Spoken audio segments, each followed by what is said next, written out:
సరిగ్గా 8 ఏళ్ల క్రితం భారత క్రికెట్లో అతడి ఇన్నింగ్స్ ఓ సంచలనంగా చెప్పుకోవచ్చు. కారణం వీరేంద్ర సెహ్వాగ్ తర్వాత టెస్టుల్లో ట్రిపుల్ సెంచరీ అతడికే సాధ్యమైంది. ఆ తర్వాత ఆ కుర్రాడు మళ్లీ కనబడలేదు. దేశవాళీలో కొన్ని మెరుపులు మెరిపించిన జాతీయ జట్టులో చోటు మాత్రం దక్కించుకోలేకపోయాడు. కానీ 2024-25 సీజన్లో మాత్రం అతడు భీకరంగా ఆడుతున్నాడు. భయంకరమైన ఫామ్లో ఉన్నాడు.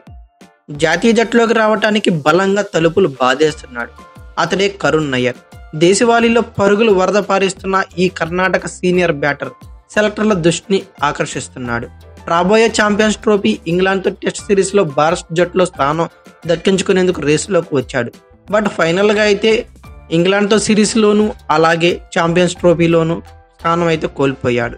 అయితే ఇప్పుడు ఇంగ్లాండ్తో జరగబోయే 5-6 నెలల తర్వాత టెస్ట్ సిరీస్లో ఖచ్చితంగా రేసులో ముందు ఉంటాడు అనడంలో ఆశ్చర్యం లేదు.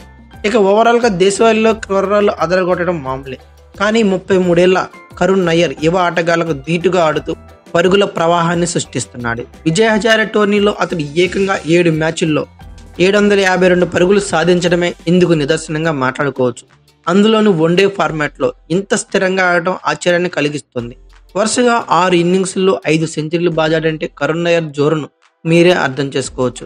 112 నాట్అవుట్, 44 నాట్అవుట్, 163 నాట్అవుట్, 112 పరుగులు, 122 పరుగులు నాట్అవుట్, 88 పరుగులు నాట్అవుట్. అంటే అతడు ఆడిన 6 ఇన్నింగ్స్లో కేవలం ఒక్క దాంట్లో మాత్రమే అవుట్ అయ్యాడు. అలాగే 5 సెంచరీలు ఉన్నాయి. అయితే బౌలర్లకు కరుణ్ నయ్యర్ని అవుట్ చేయడం కూడా కష్టంగా మారిపోయింది. ప్రతి ఇన్నింగ్స్లోనూ అతడిదే ఆధిపత్యం. వన్డే ఫార్మాట్లో T20 గేమ్తో అల్లాడిస్తున్నాడు. కెప్టెన్ విజయ్ హజారే టోర్నీలో అత్యధిక పరుగులు సాధించిన రుతురాజ్ గైక్వాడ్ 660 పరుగుల రికార్డును కూడా నయ్యర్ తిరగరాశాడు. ఈ టోర్నీలో ఒక సీజన్లో అత్యధిక సెంచరీల రికార్డును కూడా అతడు సమం చేశాడు. అయితే కరుణ్ నయ్యర్ ఫామ్ ఇప్పుడిప్పుడే కాదు, అంటే ఈ సీజన్లో ఈ టోర్నీలోనే కాదు, గత కొన్ని నెలలుగా ఇదే జోరు కొనసాగిస్తున్నాడు. For example Karnataka Maharaja T20 ట్రోఫీలో నయ్యర్ 12 మ్యాచుల్లో ఏకంగా 560 పరుగులైతే బాధేశాడు. సయ్యద్ ముస్తాఫా అలీ టోర్నీలో అదరగొట్టేశాడు. 6 ఇన్నింగ్స్ల్లో ఏకంగా 255 పరుగులు సాధించాడు. ఇక తర్వాత గతేడాది కౌంటీల్లో నార్థాంప్టన్ స్టైర్కి ఆడిన నాయర్ 487 పరుగులు చేశాడు. గత రంజీ సీజన్లో 10 మ్యాచుల్లో 690 పరుగులు చేయడంతో విదర్భ ఫైనల్కి అయితే చేరగలిగింది. ఇవన్నీ కరుణ్ నయ్యర్ రికార్డులుగా చెప్పుకోవచ్చు. అలాగే భారత్ టెస్ట్ జట్టు కూర్పు ప్రస్తుతం గందరగోళంగా మారిపోయింది. సీనియర్లు రోహిత్ శర్మ, విరాట్ కోహ్లీ రాణించలేకపోతున్నారు. కుర్రాళ్ళు కూడా సరిగ్గా ఆడలేకపోతున్నారు.